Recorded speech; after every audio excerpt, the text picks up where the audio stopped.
Okay. So this is on Moodle, right? Okay, I better start now. Which one is this? Right. So this is what I need, right?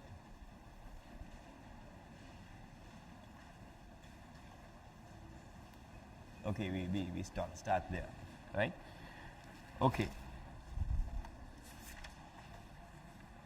Now I told you last time also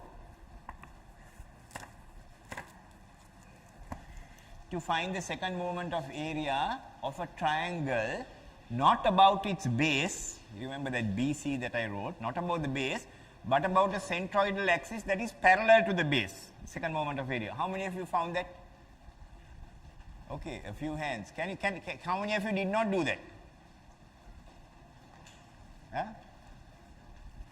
So we had a teacher in our school long time ago who used to ask, couldn't do or didn't do, right? So I don't know whether you could not do it or whether you did not do it. There's a big difference, right? Okay. Did not do means you did not attempt to do it. Could not do means you attempted to do it, but you could not do it. So please take this seriously. I mean, don't think that this is some tuition class, right? When I give you something to do, please go home and do it. So how many of you did not do that? Can you raise your hand? How many of you did not do that exercise I gave you? Then how many of you did the exercise I gave you? Then how many are not sure whether you did it or did not do it? I say you have to put up your hands for something. I mean, come on, I mean, this is not, how many of you did not do it? Raise your hand, high. Right, okay, thank you, right, okay, right, that's okay, right? You know, when I ask a question, you have to answer. I mean, you know, when visitors come to this university and they give a talk, nobody asks them a question. And they think we have taken idiots to this university. And then they go to something called ICBT or something like that. They give a lecture there. Everybody asks questions. Who do you think is going to get the job when they graduate? Right? So, answer questions, ask questions. Right? Okay, this is very serious. Don't think that this is just something you do O-level, A-level, university, same thing. This is very different from school, right? Very different from school, very different to your tuition class. The sooner you understand that, the better, right? The sooner you understand that, the better. Okay, please take me very seriously. Right, okay, this I don't know, we turn some of these lights off.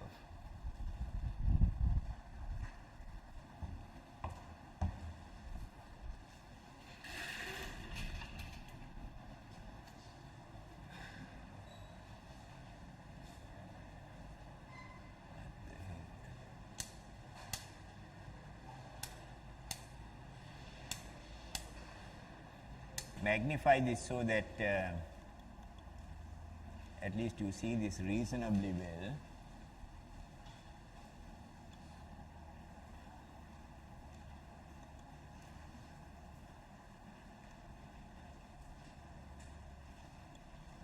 Right, okay. I don't know whether I can reach this. Maybe I can't. Anyway, we'll see. So these are the two axes, right? X, Y. So we know IXX and we know IYY. Now we are rotating the axis so that we get X1, X1 and Y1, Y1.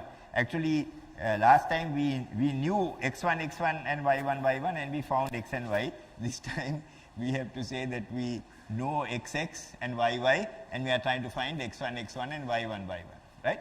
Now the angle that we rotated is theta, right? These two axes are at right angles to each other. These two angles are at right angles to each other. This angle is theta, right? Now once again, maybe I should have drawn a better diagram, but you will have to concentrate a lot, right? Because please, because I'm not going to draw all of this, right?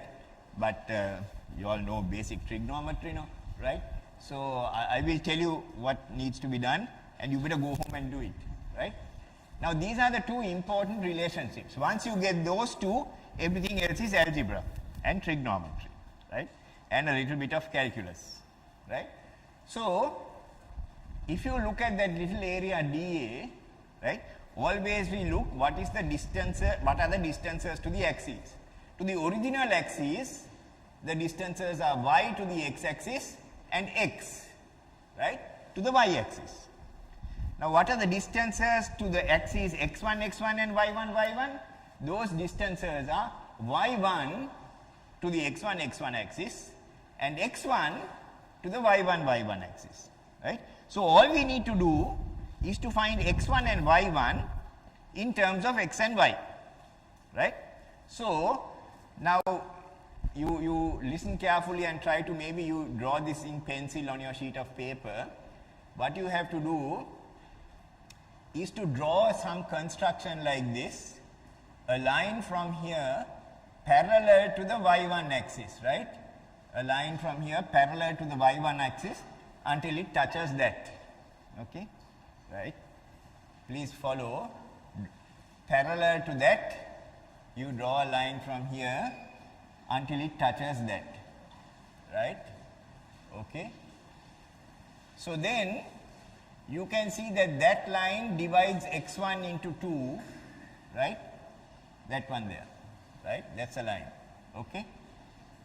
So, that one divides x1 into 2, where this part of x1 is the same as what happens when this line cuts this axis here, that is that distance.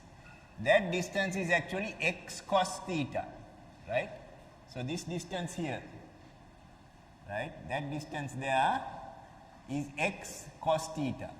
So, what we are left with is that distance there, and that we can write in terms of y, and you know, if you put the correct thetas in the angles, because these are right angles, and then this will be 90 minus theta and things like that, right. If you drop a perpendicular there and measure what that distance is, it will be y sin theta, right.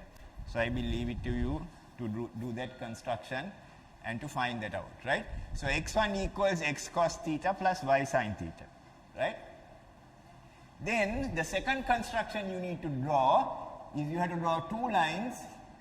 You project this y1 until it comes somewhere here, once again parallel to the y1 axis, and here you draw a line parallel to the x1 axis until it cuts this and forms a right angle here, right. There will be a right angle here, right. So, now if we want to write an expression for y1, so that y1 will be this big distance, that big distance minus that small distance, right, minus that small distance, okay. So, you can work out that this y1 will be, you know, from this angle here, right, you will see that in fact this angle will be, this angle here, that will be theta. So, this big distance will be y cos theta, right, and this distance here will be the same as that distance there. Earlier we looked at that distance. Now, if you look at that distance, that will be x sin theta. So, it will be y cos theta in this case. Now, y cos theta will give you this entire length here. You have to subtract that one, and that will be x sin theta, y cos theta minus x sin theta, right. I think I should have done a better job with that diagram, right, I admit, but you should be able to follow that, right, okay. So, you have to draw those two constructions, okay.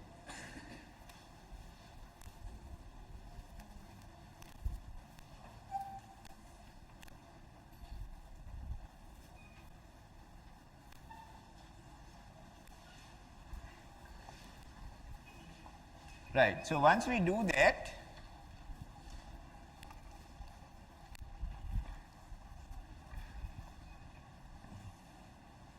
then we can get some expression for Ix1 x1, right.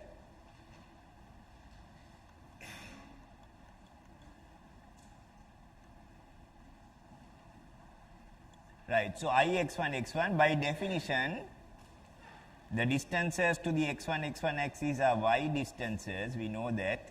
So, that is y1 squared dA. So, y1, instead of y1 we write y cos theta minus x sin theta, right? So y cos theta minus x sin theta, the whole thing squared dA, right? Now we expand these terms out.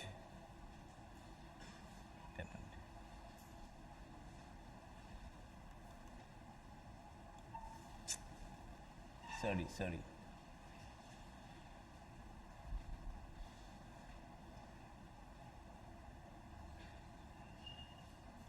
Right? So you get a cos squared theta term, y squared cos squared theta, right? So now the theta angle is of course a constant because you turn it now for some fixed angle. So the y squared cos squared theta, the cos squared theta can be taken out. So you get y squared dA inside there. Then you will get a sin squared theta term that will also be positive. So plus sin squared theta into x squared dA, right? And then you get that middle term 2 sin theta cos theta and integral of xy, because x and y will be multiplied like that, right? So that is the expression you get now for I x1 x1. Now it is convenient for us, instead of working in thetas, to work in 2 thetas, right? Then only you get a compact answer, a nice answer, right? And also it will tell us a lot of things about, you know, what happens when you rotate these axes, right? So cos squared theta can be written as 1 plus cos 2 theta divided by 2. So you need to, brush up your trigonometric relationships. Sin squared theta can be written as 1 minus cos 2 theta divided by 2. And 2 sin 2 theta cos 2 theta is in fact sin 2 theta, right? So now everything is in sin 2 theta, okay? Now we find that this integral of y squared dA is in fact Ixx. Right? That is the definition of Ixx, right? This is this y, the original y, right? And this is the original x. So the integral of x squared dA is Iyy, and the integral of xy dA is Ixy, product moment of area, right? So now we are finding second moment of area about x1 x1 in terms of second moment of area about x-axis, second moment of area about y-axis, product moment of area about x and y-axis, the original axis, right? So that's what you get when you do this transformation, right? So equations are a bit more complicated, okay.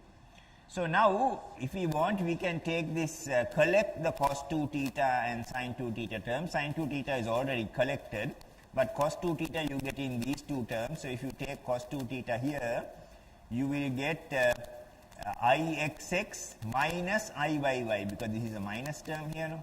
Ixx minus Iyy divided by 2, and then the constant terms you get half here and half here, both multiplied by Ixx and Iyy respectively. So you get Ixx plus Iyy divided by 2, right? So this we call equation 1, and we come back to it, right? Okay. Now you can try this out also for Ix1 x1, right? No, sorry, that Ix1 x1 is what we found. You can try it for y1 y1. Oh, before I forget, I had to pass this attendance sheet. Very difficult to remember to do all these things in this lecture. Okay, right. So where are the E4 students by and large? E4 students. Can you raise your hands, E4 students? Right? E5 students? E6 students? Right, okay. So I am going to start the E6 somewhere here, right? But this one has to go around the whole class. Students are roughly E4? Right, I will start this at the back of this group, but this has to go through the entire class, right? So your register, it's slightly different, of course, it's slightly different, right? So you can't guess it, right? You can't guess, right? So last time I told you second moment of area about the x-axis is 1 upon 12 BD cube, and I asked what's the second moment of area about the y-axis, if the y-axis also is centroidal, and I think one of you said 1 upon 12 BD cube, right? Because you are switching the B and the D. You can't just do that here in a simple way, right? Okay? Unfortunately, you cannot do that, right? Because here, of course, the constant term is the same, Ixx plus Iyy divided by 2. But the cos 2 theta term, here it is plus and here it is minus, right? and the sine 2 theta term, here it is minus and here it is plus, right? So you have to do it from first principles or whatever it is, right? And using the same kind of approach, we can find I x1 y1 also, right? So if you look at I x1 x1 y1, that does not have any constant terms. It's only a sine 2 theta term and a cos 2 theta term, right? That's the way it happens, right? So all you do is, in both cases, yesterday we did translation, not yesterday, last week, and this week we are doing rotation. All the time there are new variables with respect to the new axes. We write an expression for those variables in terms of the old variables, the variables that we know, right? And then after that it's algebra, right? Okay, now there are some interesting features about this, right? Right, now last time I told you towards the end, there is something called a perpendicular axis theorem, right? And even before that, I told you that the polar moment of area is equal to the second moments of area about two mutually perpendicular axes. So if this is the polar moment of area, IZZ is equal to IXX plus IYY, right? Now if we rotate this, right, IZZ is going to be equal to the same, is going to be equal to two different IX1 and IY1. The sum is the same, right? Sum is the same. So we can see that is in fact happening, because if you add these two, right, so this plus will cancel with this minus, plus and minus there. This sine 2 theta term is minus here and plus here, that will cancel. The only two terms that will remain are this one and this one. This one is IXX plus IYY divided by 2. Same term you get here. So if you add this one and this one, you simply get IXX plus IYY. So IX1 x1 plus IY1 y1 will simply be equal to IXX plus IYY, right? So in a sense, this is, we have verified, right, that in fact the perpendicular axis theorem holds, right? And also it means that we have not done any calculation errors, right? Okay? We have derived it properly. That's the first thing. Secondly, we can define what are called principal axes. Now this is a very important concept, right, on the properties of sections. You know, when we talk about rotation, as we rotate these axes, right, these two axes, plane sections, so on the plane there are only two axes, right, this one polar axis is of course perpendicular. As you rotate it, at one point those two axes will be called principal axes, right. So we define that by convention, right, that is by definition, right. And later on we find that the definition also is very useful, right? Okay, but first of all, what a principal axis is just defined as the axis whose product moments of area is 0. In other words, if you have two axes, maybe x1 and y1, and if we find that Ix1, y1 is 0, then that particular angle at which we find x1 and y1, that is called the principal axis direction, and those two axes will be principal axes, right. So how do we find what this direction is? Okay, right. So what we do is we simply set this to 0, right. The Ix1, y1, the expression that we have, which is this one here, if you look in the previous page, you find it is this one, we set that to 0. Now if we set that to 0, we can find theta, but we can find it in terms of 2 theta, right, because you have a sine 2 theta term here, cos 2 theta term there. What you do is you take this term over onto that side, right.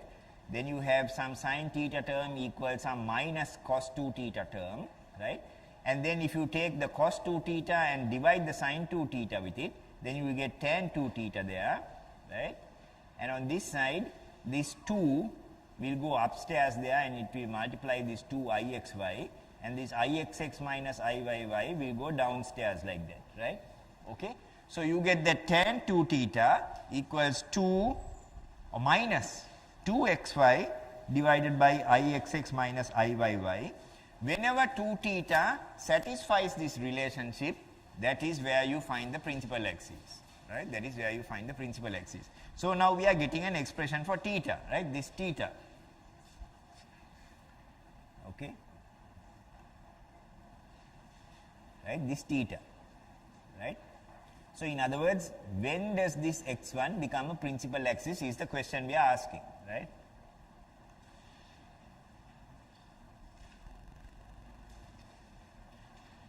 Okay.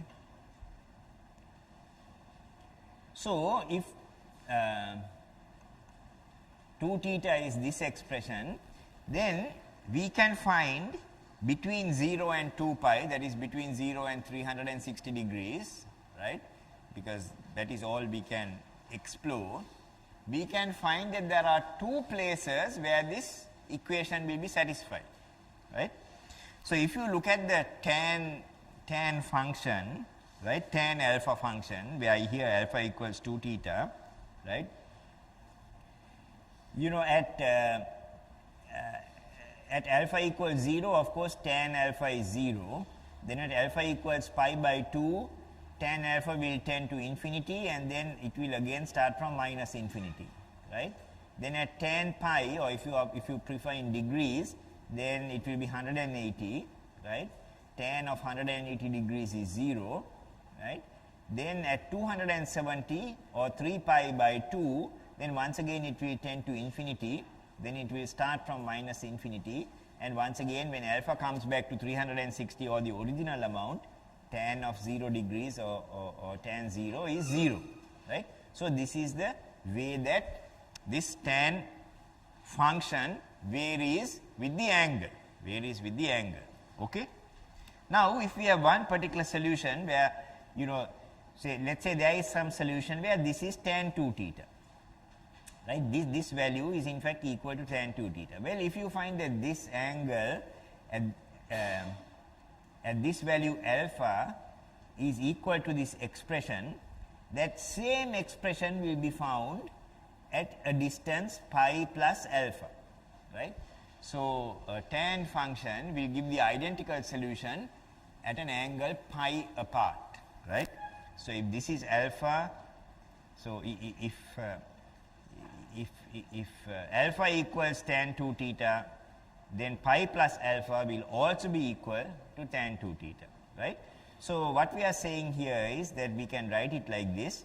So 2 theta will be equal to some angle alpha, or it will also and also it will be equal to alpha plus pi, right? So if you think about theta will be equal to some angle alpha by 2, or alpha plus pi divided by 2, in other words alpha by 2 plus pi by 2, right? So theta is the angle that the axis is inclined by. 2 theta is not in that original diagram, right? 2 theta we are operating with just for convenience, right? So at theta equals alpha by 2, we get a principal axis, right? And at 90 degrees away from that, we get another principal axis. So that is why you don't have one principal axis, you always have 2 principal axes, a set of principal axes, right? A set of principal axes, and they are displaced by 90 degrees, right? So the 90 degrees comes because 2 theta has a solution at a distance pi apart, at an angle pi apart. So theta by 2 has a solution at an angle of pi by 2 apart, right?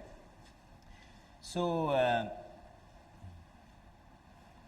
this means that the 2 principal axes are perpendicular to each other, right? Okay. The second moments of area along these 2 axes, they are called the principal second moments of area, right? Now you have to be careful with your words, right? We didn't say anything about the centroid, but normally we are sort of interested in the centroid also. So a principal axis through the centroid is known as a centroidal principal axis, right? So we have 2 centroidal principal axes, and on those principal axes they are called the principal second moments of area, right? So you have 2 principal second moments of area, okay, right? So now by definition we have said principal axis is where Ixy is equal to 0, right, or Ix1, y1 is equal to 0, right, and we have come up with some kind of solution for that, right.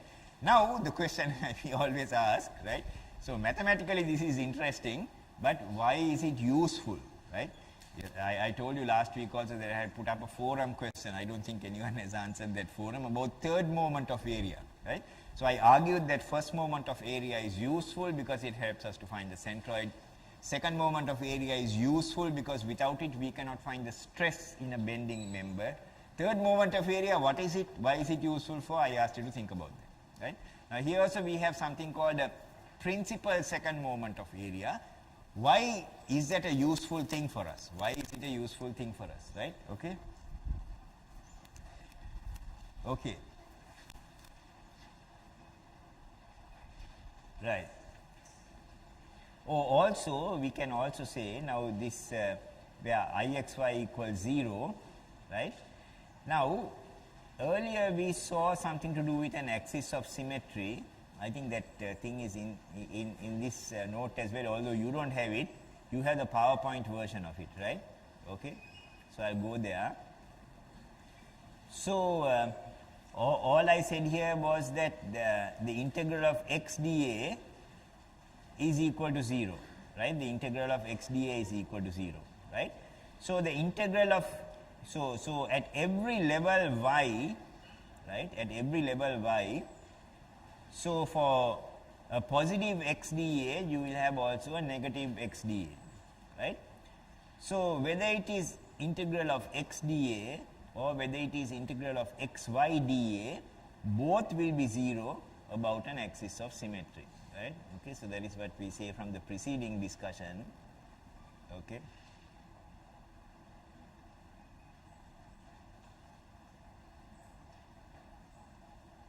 From the previous discussion. So Ixy is 0 with respect to any axis of symmetry. So therefore we know that any axis of symmetry is a principal axis, right? Any axis of symmetry is a principal axis, right? Okay. So the reverse is not true, right? So you have to think carefully about it. I'll use this board to write because I can't find anything to write there. I don't know, I'll try to write large because I'm not going to write very much, okay. So if you think about it, maybe we can write it like that, like this, right. So an axis of symmetry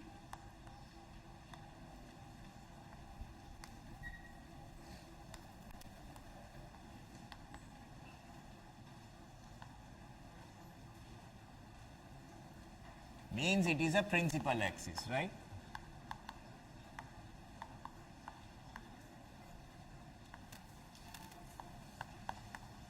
Right. Separately, we also found quite independent of this that an axis of symmetry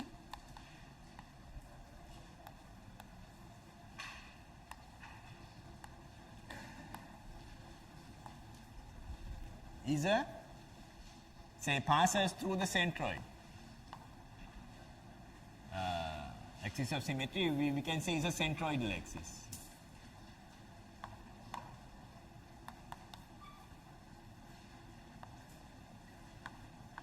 Because an axis of symmetry will pass through the centroid. So note carefully that this arrow is only in one direction. Sometimes you might find the arrow in the other direction, but we cannot guarantee it, right? So that's what I'm trying to convey, that this arrow is in one direction, and I don't want to say that, well, you can say that if you want, right? But and you can say cross like that, right? In the other direction, it is not true all the time, right? Sometimes it may be true, but that may be just because of luck, right? So an axis of symmetry will always be a principal axis. An axis of symmetry will always be a centroidal axis. But every centroidal axis is not an axis of symmetry. Every principal axis is also not an axis of symmetry, right? Okay.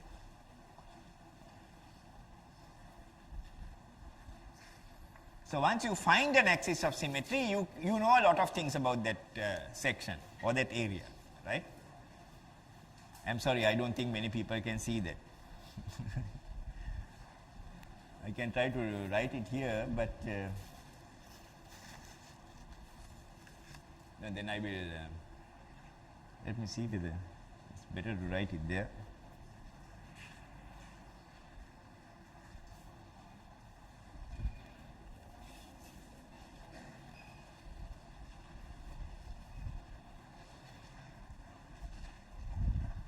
Write it here. Okay, now we look at this principal second moment of area, right? We said that the second moments of area above the principal axis are called principal second moments of area. So what is the usefulness of that second moment of area, right? So we will answer that by saying, you know, as we rotate this, we actually can find the value of this. No?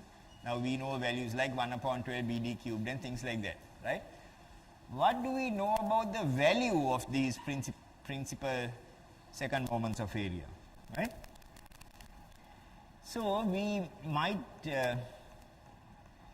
so the other thing, okay, so before that, the other thing that you get from this relationship, the perpendicular axis theorem, is that at one point, you know, on one of these axes, Ix1, x1 will be a maximum value, right? You get the maximum second moment of area about Ix1, x1, right?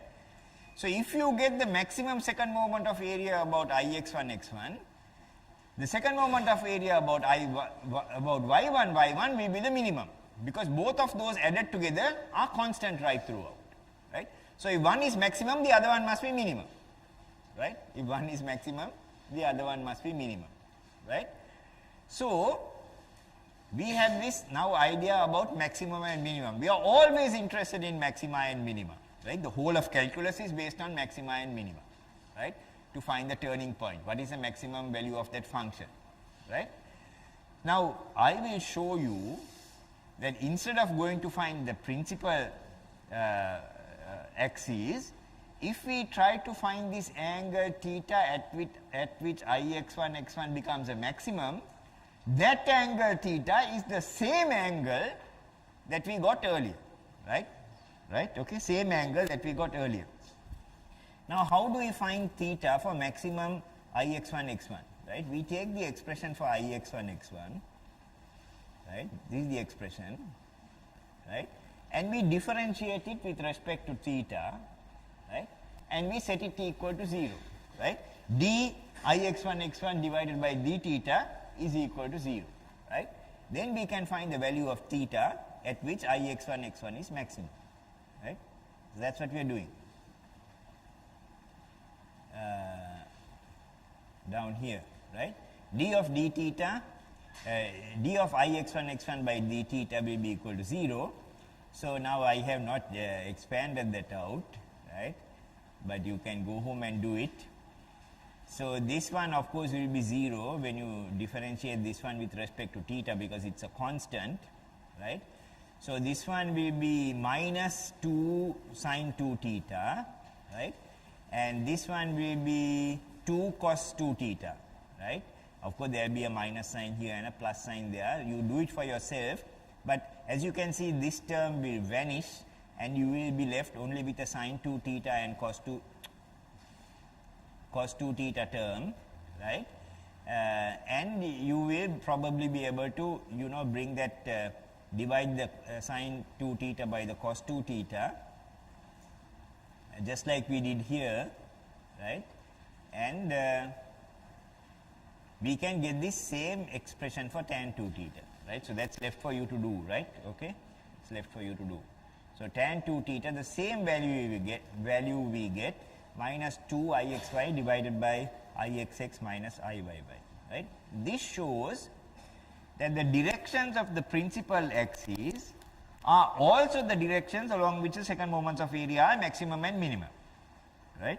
The second moments of area along these two axes are known as the principal second moments of area, and the value of I max is given from equation 1. So if we now substitute this value, that also I will leave you to do it, right, because these are just trigonometry, right?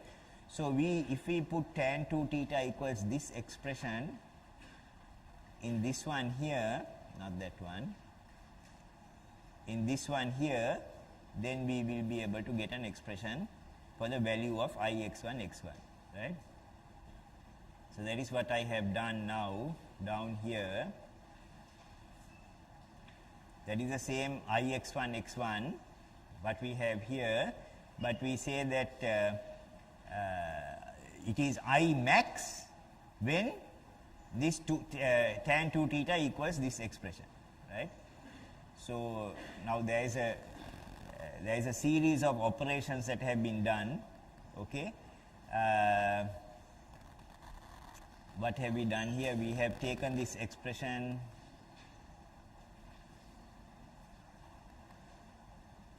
we have first divided by cos 2 theta, right? So you get a tan 2 theta there, then you get a constant term here because we have divided everything by cos 2 theta. If you divide this by cos 2 theta, you get a sec 2 theta. Then we take it on to the left hand side, it will be I max minus this sec 2 theta expression, right? And now because we get this tan 2 theta, we can now put this value of tan 2 theta inside there, right? We can put that value of tan 2 theta inside there. And so this is, and now we expand it out like this, right? We expand it out like this.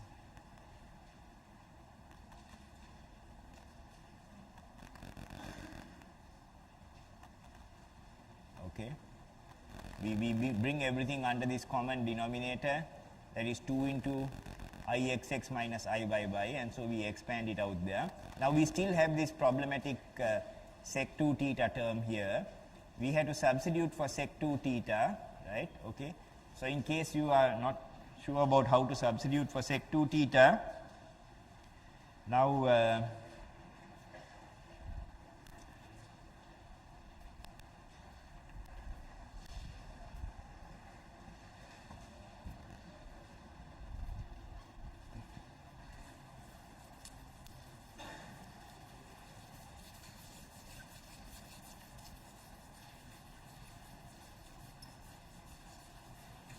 so if we have a right angle, just think about some right angle like that, and we call this 2 theta, and the value of 2 theta, we put this minus sign also here, it does not matter, it is 2 ixy divided by ixx minus I by y, right? So that is that term, and this one will be 1, right? So here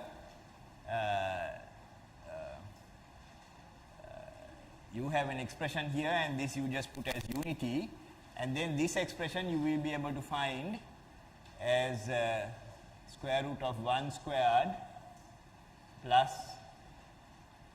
everything here squared, right? Then sec 2 theta will be this divided by that, right? This divided by that, okay? So you will be able to find what sec 2 theta is, right? Okay. So if you do that, so the expressions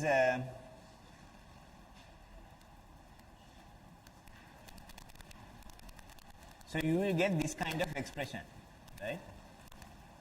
So because there is a square root term here, so wherever there is a square root term, you know that square root term can take either a positive or a negative value, because when we take the square root, it can be either positive or negative, because when we square it, it will become the same thing, right? So so the plus term will give you I max, and the minus term will give you I min, right? So from this expression, from this derivation, right, we can get the expression for I max and I min, right? Actually, the important thing is to recognize that the important thing is not so much the value of this I max and I min, right? The important thing is to recognize that when you put d by d theta of ix1 x1, you get the same angle theta or same angle 2 theta as when you put Ixy by 1, Ix1 by 1 equals 0, right? You get the same 2 theta expression. So that's the important thing to remember, okay? Right, now sometimes you get these multiple principal axes, right? So now in this case, because this is an axis of symmetry, right? So Ixy will be equal to 0, right? Let's say this kind of shape, right? So also because this is perfectly symmetrical, Ixx will also be equal to Iyy, which is equal to I0, right? So the directions of the principal axes are given by this expression tan 2 theta equals 2 Ixy, which is now equal to 0, and on this side this will be Ixx minus Iyy, both of which are equal, so that will also be 0, right? So you will get 0 divided by 0, right? So that is actually a mathematically meaningless expression, right? Okay.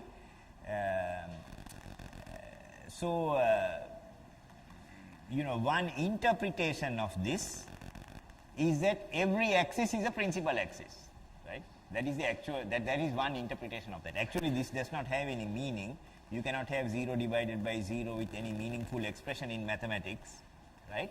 But the reason you get that sort of absurd answer is because there is no angle theta which gives you the angle for the principal axis, right? Every axis is a principal axis, right? Every centroidal axis is a principal axis, right? Therefore, whatever the direction is, every axis is a principal axis, and the second moment of area is the same for each one of those axes. So you get no maximum or minimum also, right? Because it's a circle, every axis has the same second moment of area. Therefore, now this is the rule.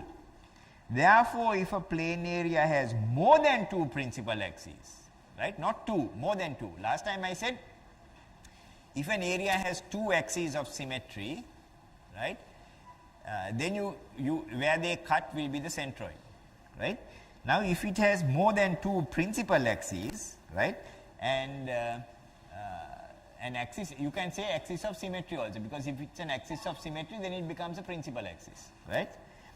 Through a point, then every axis through that point must be a principal axis, and the second moment of area is the same for every axis, right?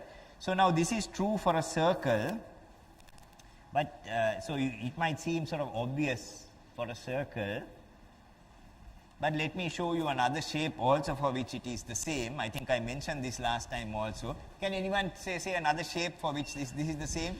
Every axis through the centroid is a principal axis? Another shape, what? Correct. Square shape, right, correct. Okay. So if you have a square shape, it has more than one axis of symmetry, right? Because we cannot say what is a principal axis, right? That's a bit difficult to say, right? But we know that if it's an axis of symmetry, then it will become a principal axis, right?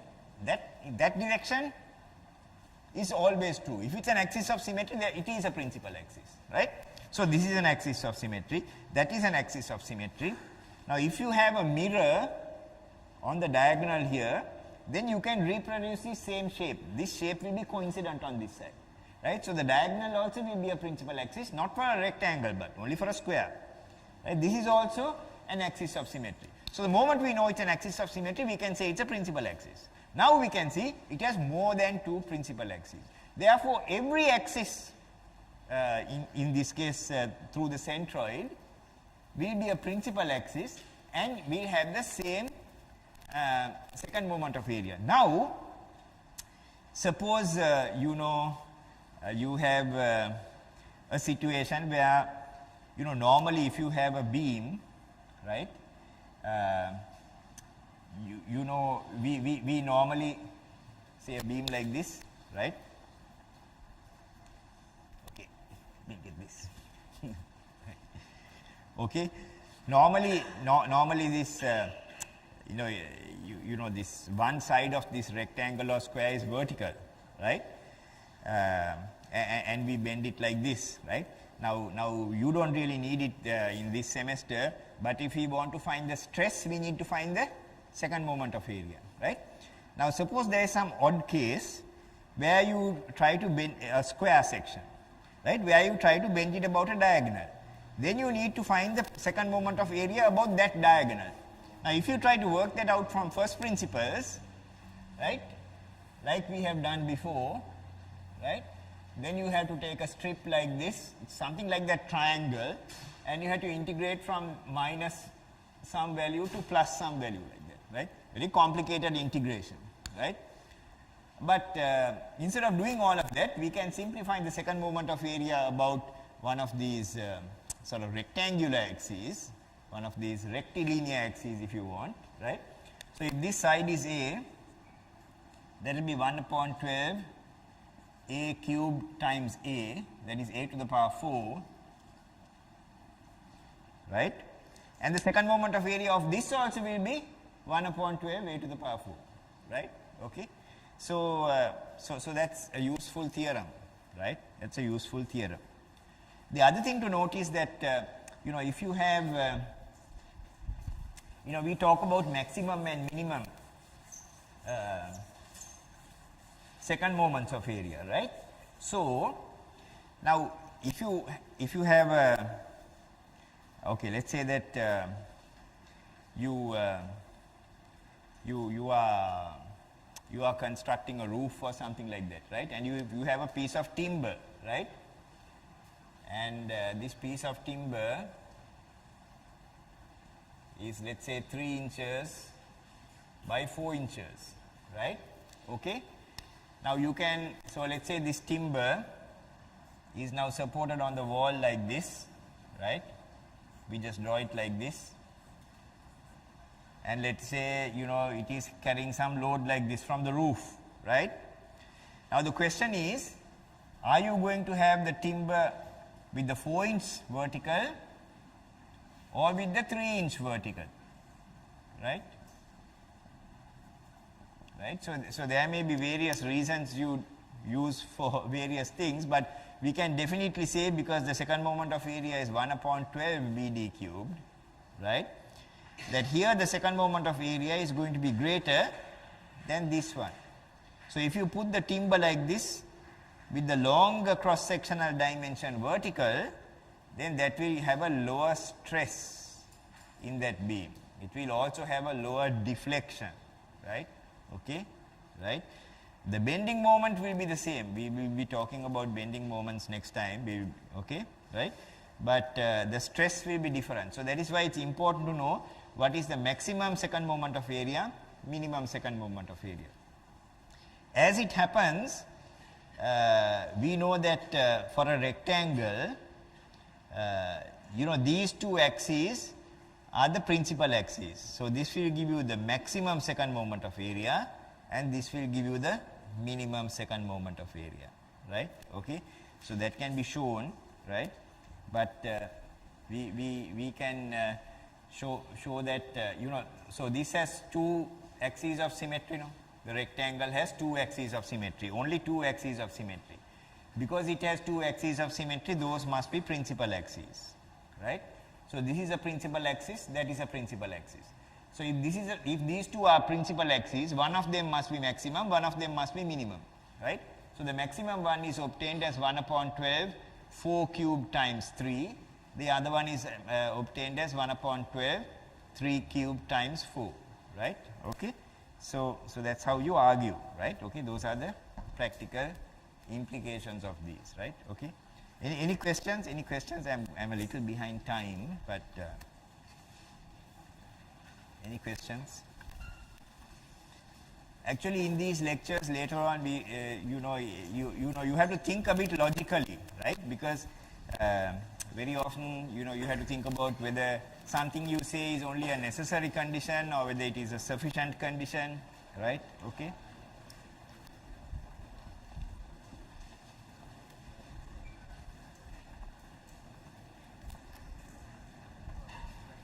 Right, I should have distributed this paper before, but let me do it now.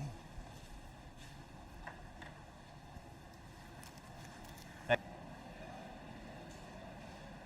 So what I have asked you to do is to determine from first principles, right? So this one I have already done in class, right? The rectangle, That is, you draw a thin strip, right? And you integrate from minus d by 2 to plus d by 2, right? A thin element. Now this one, also I introduced to you last time, you know, you draw a thin strip like this, right? And then you have that area, and you have that width, but that width is also a function of y, right? And we have to find that width and integrate from minus d by 2 to plus d by 2 in this case also. This is the diameter, right? But I told you an easier way to do it, right? Now that is there in your note last time.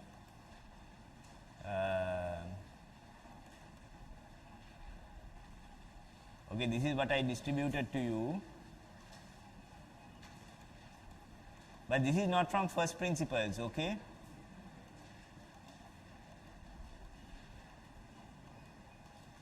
Right, so this one here, right, what we do is to find the polar moment of area, right, from first principles, right? So I don't know whether you can argue that that is also from first principles, right? So you can find the polar moment of area from first principles, right? And then you can say that this polar moment of area is equal to Ixx plus Iyy, and we know that for a circle Ixx and Iyy are the same because every second moment of area is the same. We just talked about that. And so Ixx will be half of this polar moment of area, right? Okay. Then this triangle also, this is the second moment of area about a centroidal axis, right? Those of you who did it, what is the answer you got for this third one?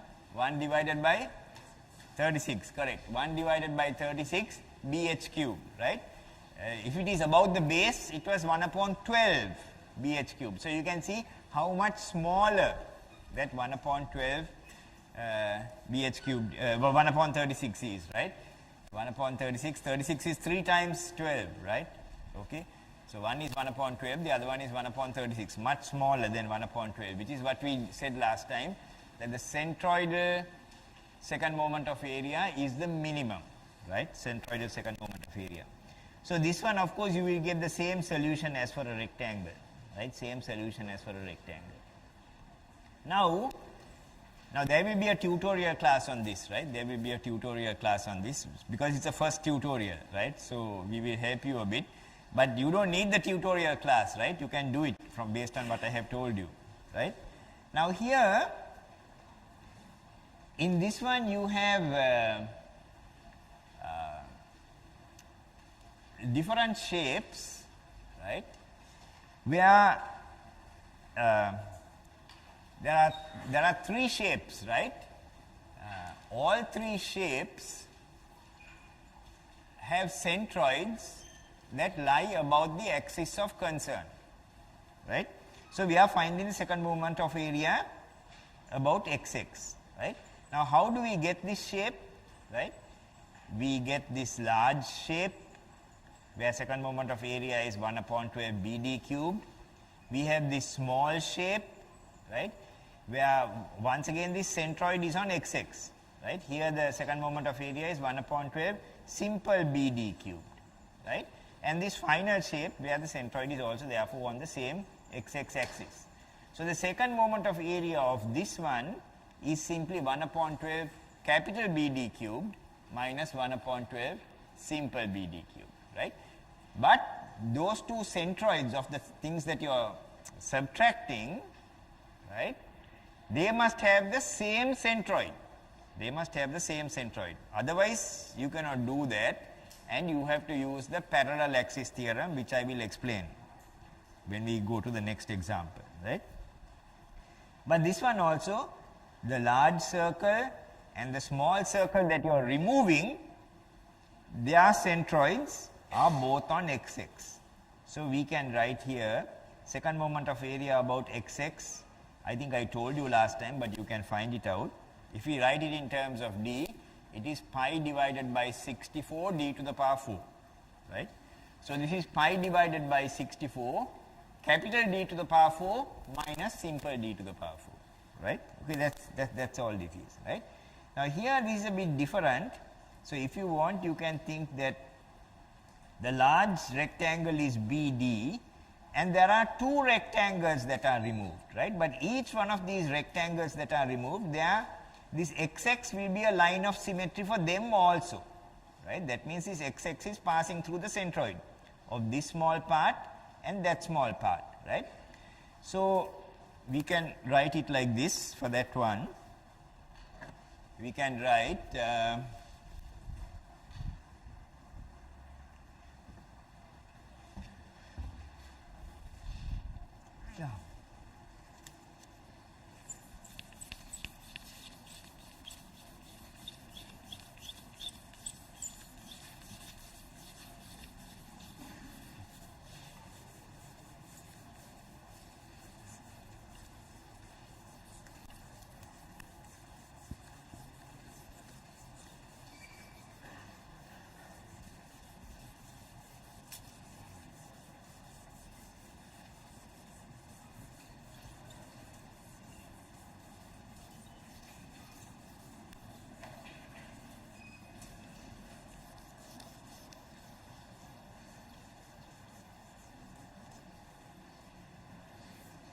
Right, so it will be 1 upon 12 capital BD cube minus, right. So actually say this distance is not given, right. So we can write minus 1 upon 12. So that will be B minus T divided by 2, right?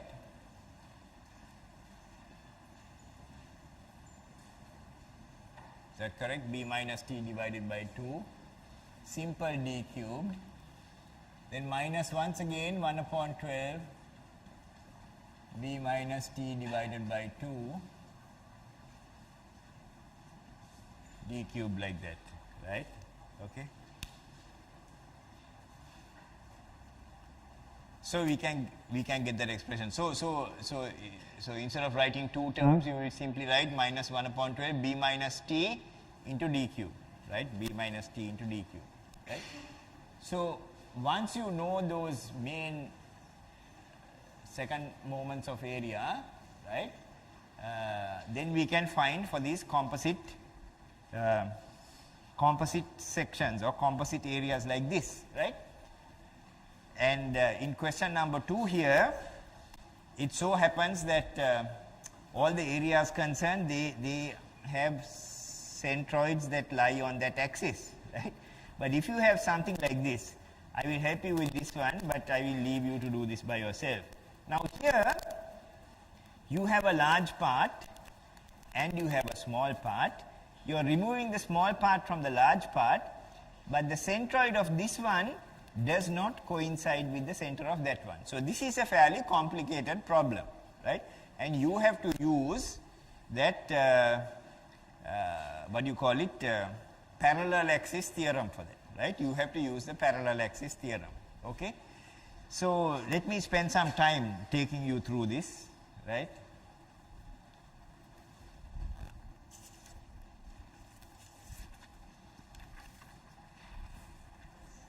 Okay, I am going to use one of these sheets as a duster, right?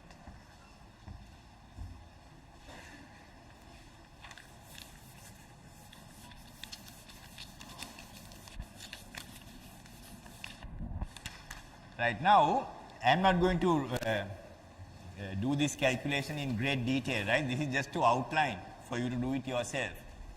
Now, the first problem here is to find the centroid of the composite area, right? We know the centroid of the smaller areas, right? The big area and the small area that has been removed. But then we get a new area and we don't know where the centroid is, right? So let us say, you can take notes if you want, that we are trying to find the centroid from this line. That's a convenient line, okay? So when we are doing that, we are using the ideas from first moment of area. In order to find the centroid, we need the first moment of area, right? So the the distance to the centroid of the composite one is y bar into A, right? Now we need to know what that A is, right? So that A is actually the area that is left over, right? That is altogether you have 14 there and 8 plus 10 plus 4, you have 22 there, right? So 14 times 22 minus 10 times 10, right? That is the area that is left over, and that is the area, the centroid of which you are finding, okay? So that is the total area. Now normally we are used to the total area being a summation, but here the total area is a difference, right? So then we say that that is equal to, well, we normally say the sum of the first moments of area. You remember we integrate there also, right? Not y squared dA but y dA, right?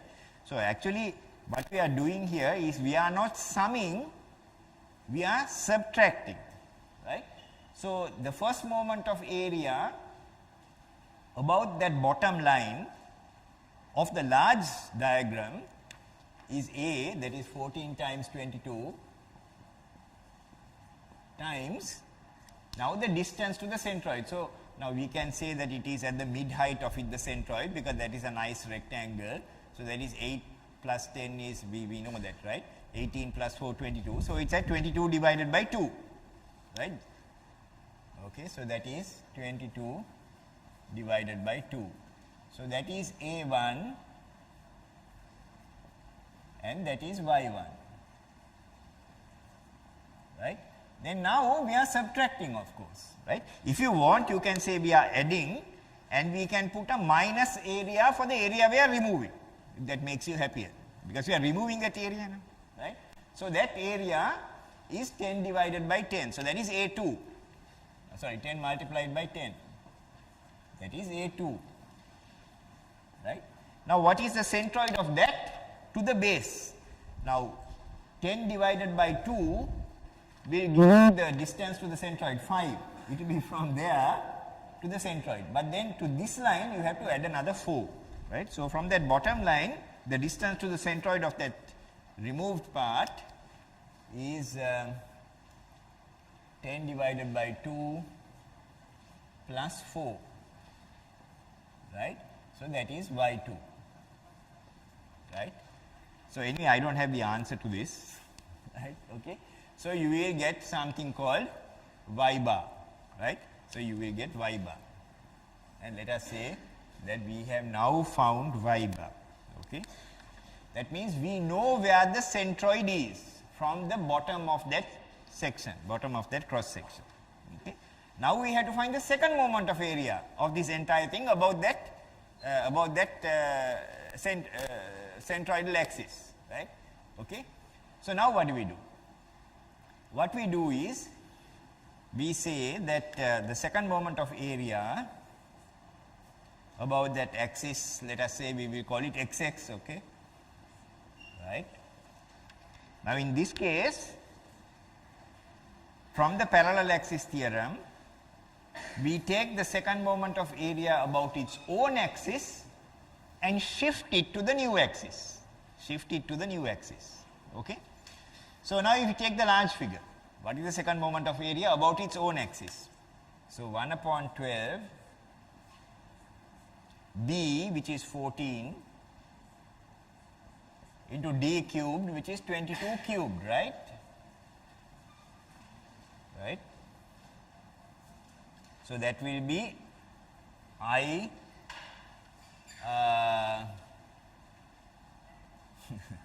what are we going to call it?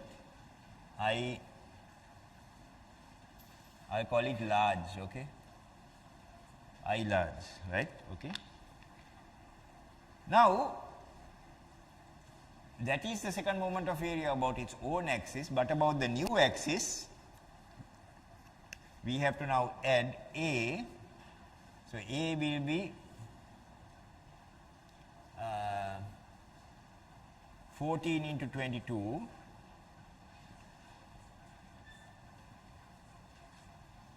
right. So, that is A1 into, now y bar squared is the distance from its own axis to the composite axis, right. Now, the distance to its own axis from this baseline is 22 divided by 2, right. So, we just say that this is y bar is the distance to the composite centroid. So, we just say that this is y bar minus y1 the whole thing squared. So, y1 is in fact 22 divided by 2, right. So, this is the contribution of this large part to the second moment of area of the composite section, okay, right. So, you have two terms, one about its own axis, then to the new axis, right. Then now once again, because we are removing it, things are a bit different, okay. We remove it, and so we put a minus and put everything under a curly bracket like that, right, and that minus is because we are removing it, okay. So, what we are removing is 1 upon 12 into 10 into 10 cubed, right,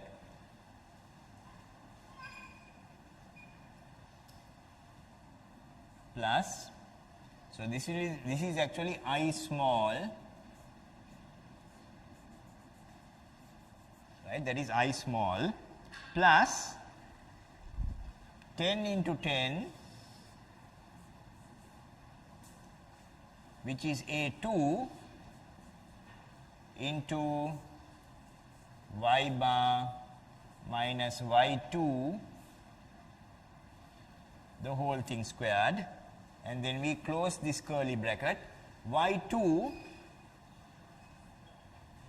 as we have found there, is 10 divided by 2 plus 4, right, that is y2, okay. So,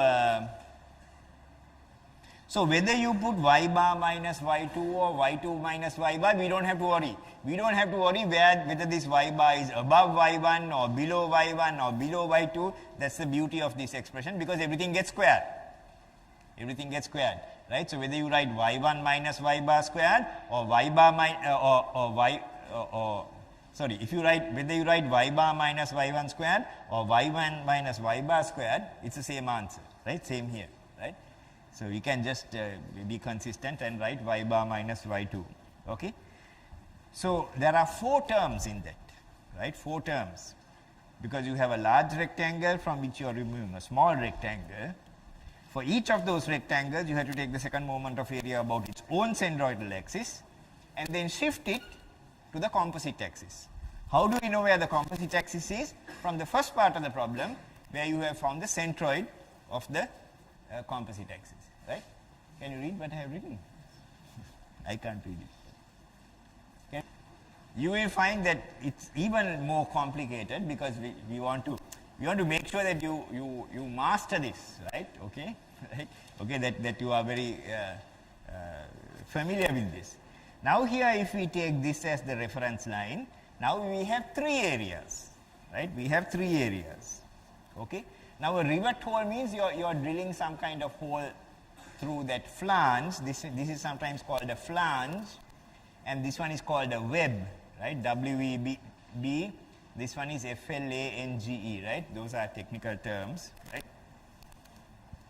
So, wherever you get a rivet hole, right, you will find that the area is removed, and therefore, at the place where you have that rivet hole, the second moment of area will be somewhat different, right. So, although the hole is circular, if you take a cross section, you will see a rectangular shape, right, and this is the diameter of that rivet hole, right. Now, here if we take this as the reference axis, first of all you have to find the centroid of the composite section. Secondly, you have to find the second moment of area about that centroidal axis, right, And now instead of A1 and Y1, A2 and Y2, you have A1, A2 and A3, right? So you can take this as A1, and this one of course as A2 you can take and add it to A1, and this one of course you have to remove from that A1 plus A2, right? So in order to find the area, you take simply A1 plus A2 minus A3, right? If you want to find the first moment of area, it is A1 Y1 plus A2 Y2 minus A3 Y3, right?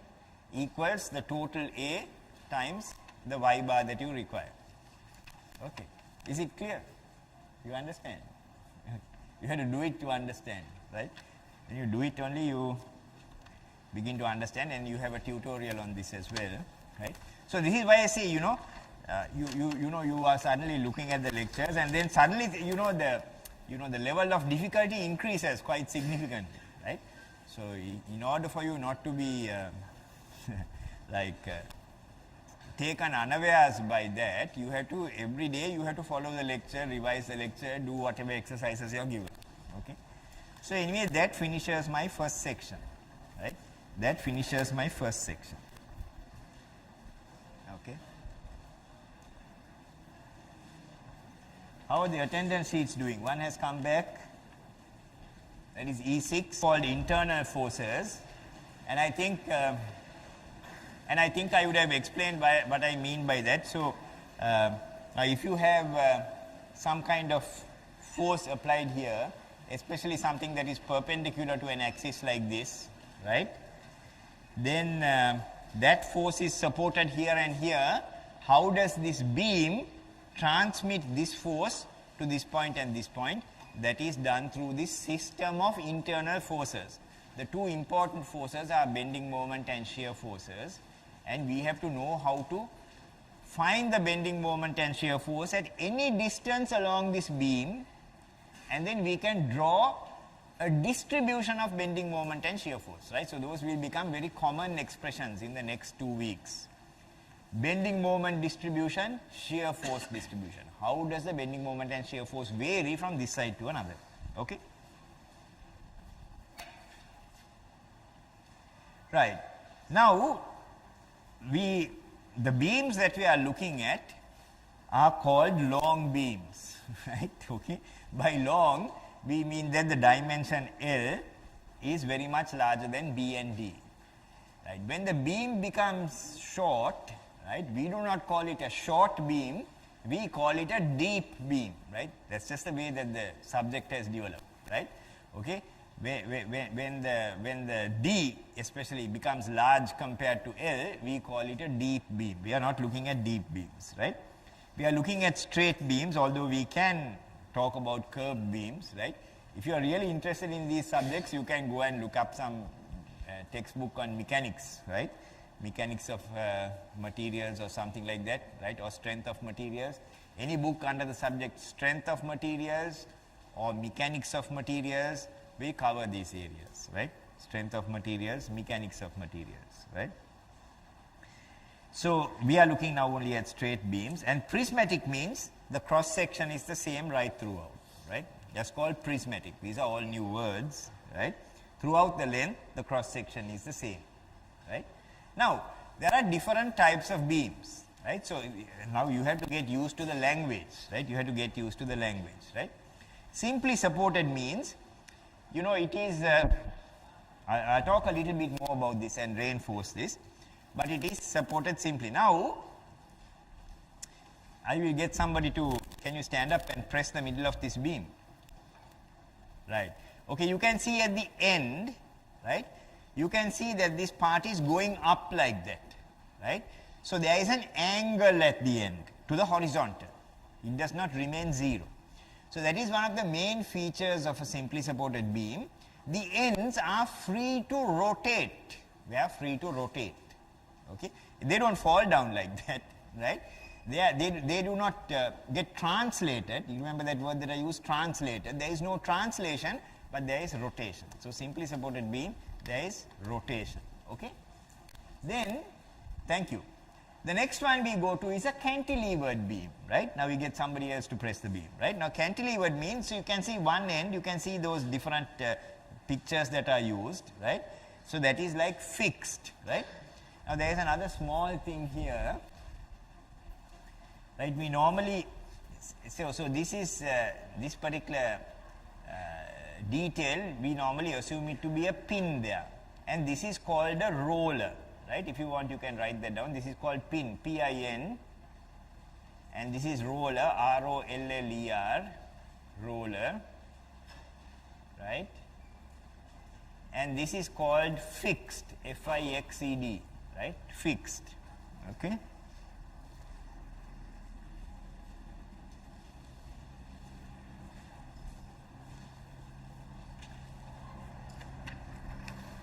So if you go back to that simply supported beam,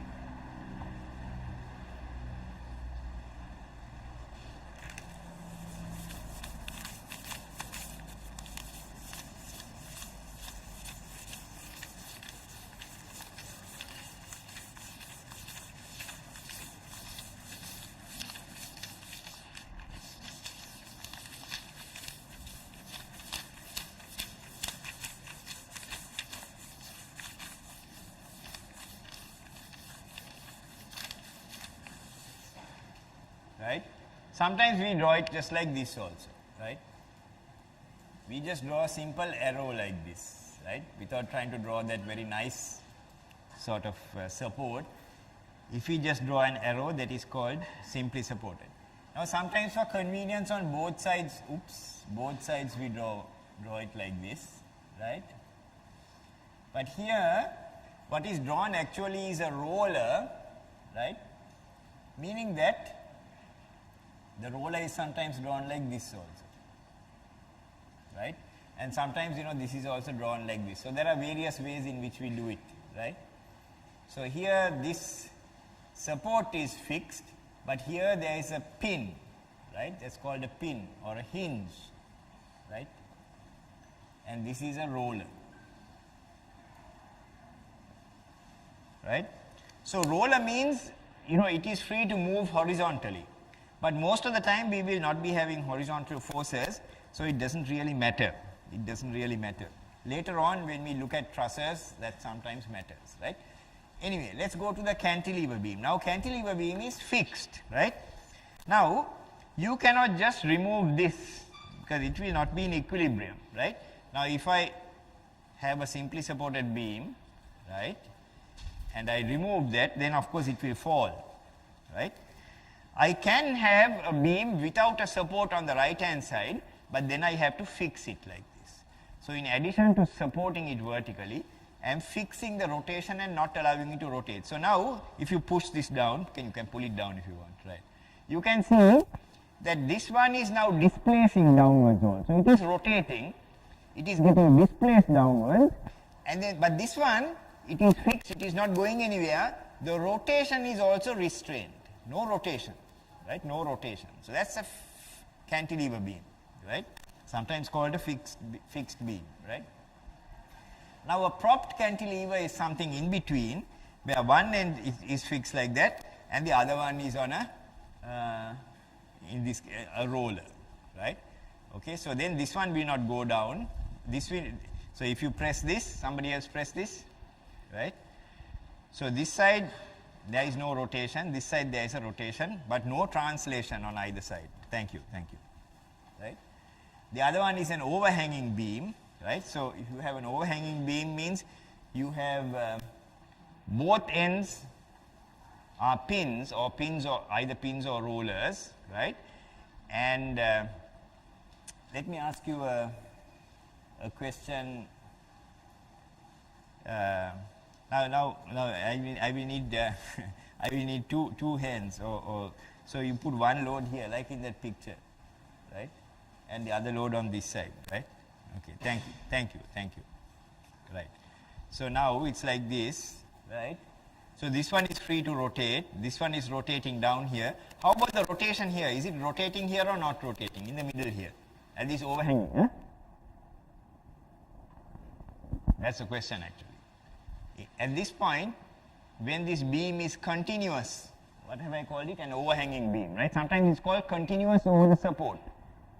Is there a rotation there or not? If there is no rotation, it means that the beam has to be horizontal here. Is it going to be horizontal? How many say it's going to be horizontal? Raise your hands. Right, one hand, thank you. Any others? How many say it's not going to be horizontal? Right, okay, why do you say it's not going to be horizontal? Huh? Yeah? What? Sorry? The weights won't be equal. Yeah, that's correct. Anyway, so there may be a rotation, we don't know. There might be a situation where there is no rotation, right? So now in all the other places where, you know, like for this, we know the rotation is 0, right? But here, there will be some rotation, it is not easy for us to say, right? So we cannot say the rotation is 0 over a continuous, over a support, at a support over which the beam is continuous, right? So that's an overhanging beam. Continuous beam means actually there are two supports on either side and there is another support in the middle, and a fixed beam is where both are fixed, right? So these are different types of beams, right? Most of the time we will be looking at these two, right? Okay, right? So although we introduce all these things, right, we will be mostly looking at these two, right?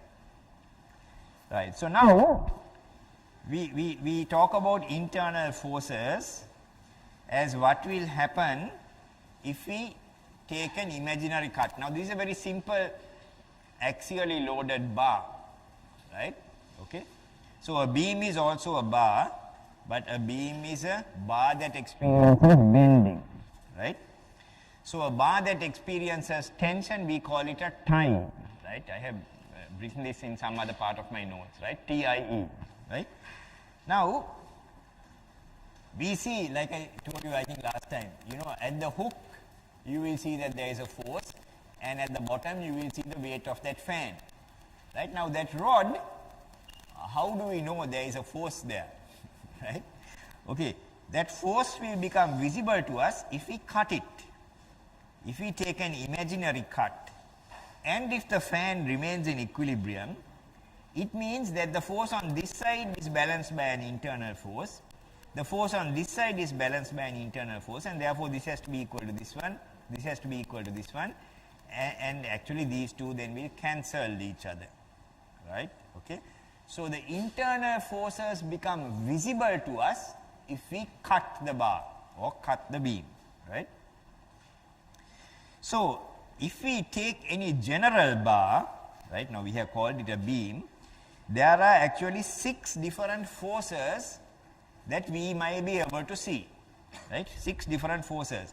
Now this is a resultant force. Now x is in the direction of the axis, y and z are perpendicular to the axis. Let's say y is vertical, right? Now r is any general resultant force and m is a resultant moment. Now when we resolve these, right, we can find my, mx and mz about these axes, and this one p, sy and scz about these axes. Now the reason we call this p, sy and scz, because these are the normal terms that are used for these different types of forces which are given different names, right? So some component of R might be acting along the axis, that is called an axial load. We normally denote it, or we normally give that the symbol P.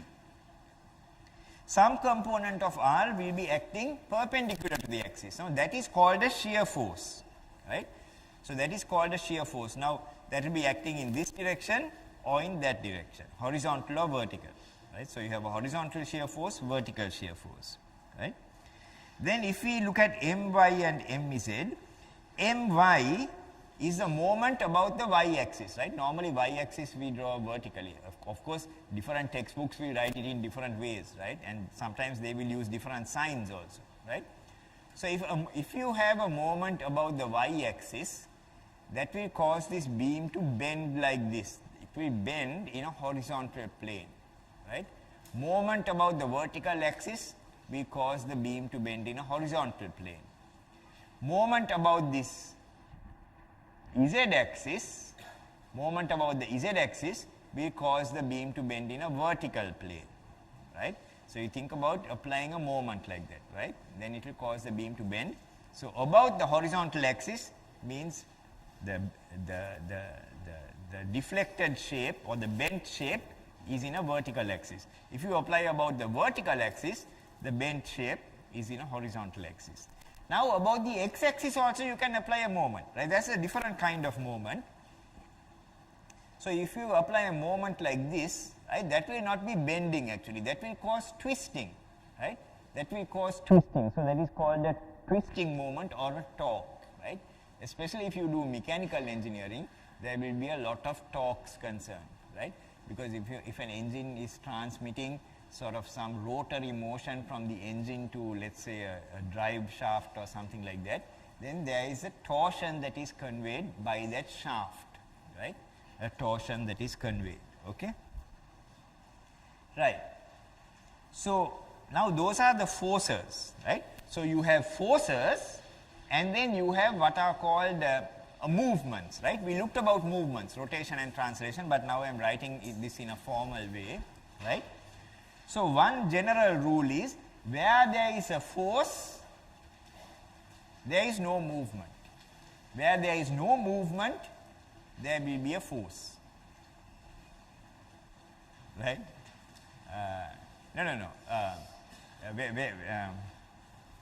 Okay, we come to that, right?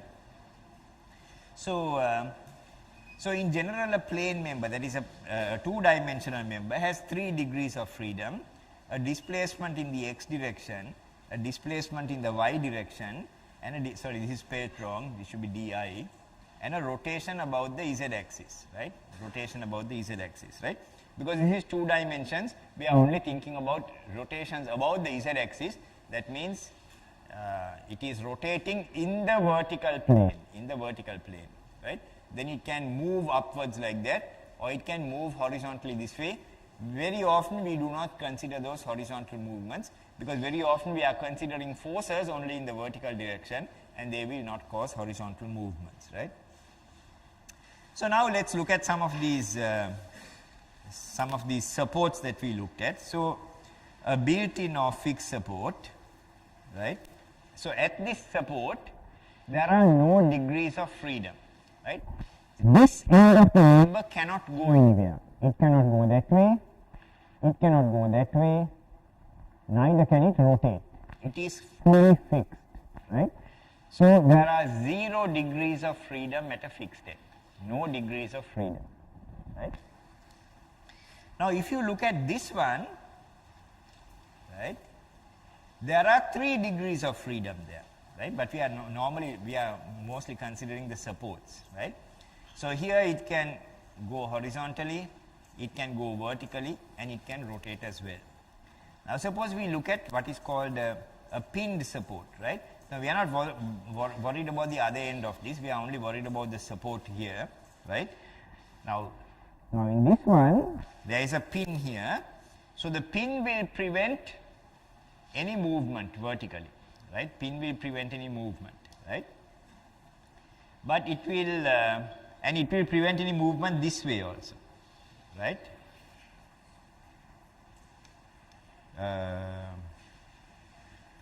Right. So there is a pin here and a roller here, 2 rollers there, right? So because of the rollers, it can move in that direction and it can rotate also, but it cannot move up or down, right? So there are 2 degrees of freedom and 1 restraint, right? So wherever there is a restraint, there is a force. Now you can see there are 3 restraints here. There is a force Rx, force Ry, and a moment M, right? This is a bending moment. Okay. Now we look at a pin which is fixed, right? A pin that is fixed, right? So now there can be a horizontal force like that, a vertical force, but there is no moment, right? Because you know this can rotate freely. This can rotate freely. It cannot move this way, it cannot move that way. It can rotate freely so that there is no moment, right? Now here this is an unusual support, which is a sliding support. This cannot move this way, it can move that way, and it cannot rotate either because of the way this arrangement is made, right. So because it cannot rotate, there will be a movement. Because it cannot move sideways, there is a horizontal force, but there is no vertical force, right. So here there are two restraints and 1 degree of freedom, right. So if you want, you can write somewhere, number of restraints plus degrees of freedom will always be equal to 3, right, will always be equal to 3 for a two-dimensional structure, right.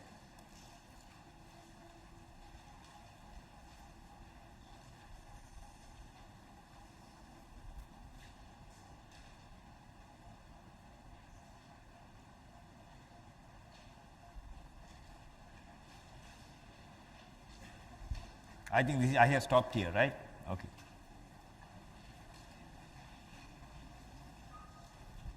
Number of restraints plus degrees of freedom is equal to 3, right? Right? Can somebody tell me for a three-dimensional structure, right? Okay. Now we started actually by looking at all these forces in 3 dimensions, right? And then of course we came down to 2 dimensions. Most of the time in the course we will be doing that, right? We do always what is easiest, right? So in a 3-dimensional structure, the number of restraints plus the degrees of freedom will be equal to how many? Can somebody guess or tell me? How many will it be equal to? Yeah? 6, that is correct, okay? Because if you cut any part, there will be 6 different forces that are exposed, right? So you can restrain, you can release some of them, or you can restrain some of them, right? So then for a 3-dimensional structure, the number of forces at a support plus the degrees of freedom will be equal to 6, right? But for 2-dimensional structures, which is what we are going to be working with, right, that number is equal to 3. Okay. Right, so do the tutorial, right, starting from next week, right, you will be having practicals. While you are having practicals, you will have the tutorial also. Do not go to the tutorial class without having attempted the tutorial. That is a very bad use of that tutorial hour or 2 hours, right. You try to do the tutorial, you come across all the problems that you have in solving the problem, then you ask the instructor, how do I do this? If you just wait here, I don't know what the instructor will do, he or she might try to do it on the board, you will learn nothing. You will learn nothing. But if you try it, and if you find it difficult, then you know where it is difficult for you, you can ask the instructor to help you. Do not go to the tutorial class without having attempted the tutorial.